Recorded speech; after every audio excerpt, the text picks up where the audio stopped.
جب نشہ کوئی کرتا ہے اور نشہ ہوتا نہیں ہے تو یہ وہی بات ہے نا، ناچ نہ جانے آنگن ٹیڑھا، کہ نشہ تو ہو کوئی نہیں رہا لیکن اور نشہ کری بھی جا رہا ہے بندہ، اور جب نشہ نہیں ہو رہا تو اس چڑچڑے پن کو دوسروں پہ بندہ گرا رہا ہوتا ہے۔ یہ ایسے ہی جیسے ڈانس نہیں کوئی آتا کسی کو، تو کوئی اگر ڈانس کرنا شروع کر دے تو وہ دوسروں کے پاؤں پہ پاؤں رکھی جی جاتا ہے۔ وہ گانا نہیں آتا تو وہ سامع خراشی کا باعث بنے گا۔ تو بات یہ ہے کہ نشہ کر نہیں سکتا بندہ، کیونکہ اس کے جسم میں وہ گڑبڑ ہو گئی ہے کہ جس کی مدد سے پہلے وہ نشہ کیا کرتا تھا۔ ایک کام جب نہیں کرنا آتا تو پھر کیا کرنا چاہیے؟ پہلا تو یہ ہے کہ وہ فیصلہ کرے گا کہ وہ نشہ چھوڑ دے، اور نشہ چھوڑنے کے بعد جو بیتے گی، جو فساد ہوگا اور طبیعت میں خرابی ہوگی اور چڑچڑا پن ہوگا اور خالی پن ہوگا اور ایک درد سا محسوس ہوگا، تو اس کا کچھ چارہ کر لے۔ وہ ہو سکتا ہے ایک بندہ جو نشہ چھوڑتا ہے تو ایک نیو سیٹ آف سمٹمز آتا ہے۔ جب وہ نشہ کر رہا ہوتا ہے تو ایک سیٹ آف سمٹمز ہوتا ہے جس سے تنگ آ کے وہ فیصلہ کرتا ہے کہ میں نشہ نہ کروں۔ آپ سب نے فیصلہ کیا، سینکڑوں دفعہ کیا کہ نشہ نہیں کرنا، نشہ چھوڑ دینا ہے، اور پھر قسمیں کھائیں، اپنے آپ کو گالیاں ڈالیں اور نشہ چھوڑ دیا، لیکن ایک نیو سیٹ آف سمٹمز آنا شروع ہو گیا، خالی پن، مورائل ڈاؤن اور چڑچڑا پن، نیند نہیں آ رہی اور کریونگ ہو رہی ہے بہت زیادہ۔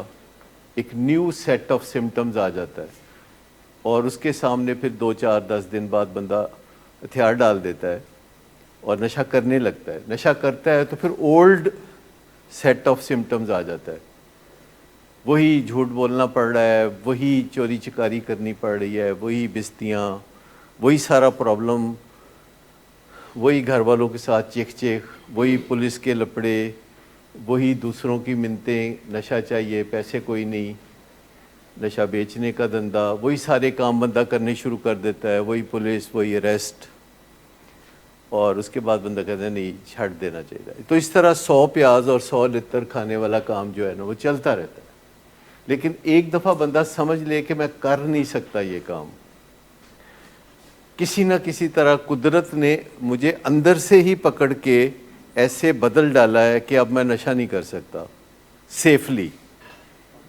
بغیر سمٹمز کے، بغیر کاسٹ کے، بغیر پینلٹی کے میں اب نہیں کر سکتا، بہت بڑی پینلٹی ہے، بہت بڑی مشکل ہے۔ تو پھر وہ جب نشہ چھوڑ دیتا ہے تو تکلیفیں تو ہوتی ہیں، پھر وہ ان تکلیفوں کے لیے اسی طرح مدد مانگتا ہے جس طرح نشے کے لیے مدد مانگتا ہے، وہ اسی طرح بیگ بارو اور سٹیل تک کرے۔ پھر وہ یہ نہیں کہ نشے کے لیے تو وہ بیگ بارو اور سٹیل کرے، لیکن سوبرائٹی کے لیے کہے کہ اب مجھے کوئی چھیڑے نہ، اب میری طرف کوئی دیکھے نہ، اگر کسی نے برا موڈ بنا کے مجھے دیکھا تو میرے اندر کا باغی جاگنے لگے گا۔ یہ اندر کا باغی ایک ہوتا ہے نا کہ ایڈا میں احسان پیا کرنا ہے نہ تے نشہ چھڈ کے تے اے حالاں بھی مینوں سجدہ نہیں کر رہا صبح دوپہر شام۔ تو وہ جو ایک اندر کا باغی ہے، جب تک وہ بار بار کلا بازی کھا کے اٹھ کے کھڑا ہو جاتا ہے تب تک واپس گرنے کے چانسز بڑھتے رہتے ہیں۔ لیکن میں آپ کو بتاؤں کہ جو لوگ بدلنا چاہتے ہیں اور فلاح پانا چاہتے ہیں اور زندگی کو انجوائبل بنانا چاہتے ہیں، کیونکہ سوبرائٹی اصلی مزہ ہے، نشہ نقلی مزہ ہے، سوبرائٹی اصلی مزہ ہے۔ نشہ تو وہ ایک نقلی مزہ ہے جو ایک بھیس بدلنا ہے، چند گھنٹوں کے لیے بروپ بدلنا ہے، اور واپس پھر اپنے اصلی روپ میں آتے ہی ہولناک سامنے ہوتی ہے سچائی۔ تو نشہ تو وہ ایک چیز ہے جو وقتی ہے، لیکن سوبرائٹی کا مزہ جو ہے اس سے کئی گنا زیادہ اور اصلی ہے۔ جو سوبرائٹی ہے اس کا مزہ وہ بہت زیادہ مزہ ہے جو کہ آپ نے کبھی بھی تجربہ نہیں کیا ہوگا، کبھی کسی نشے کا جو مزہ ہے، جو دوسروں کی مدد کرنا، جو دوسروں کی چاہت کا یا جو دوسروں کی اٹیچمنٹ کا مزہ ہے، وہ آپ کو کسی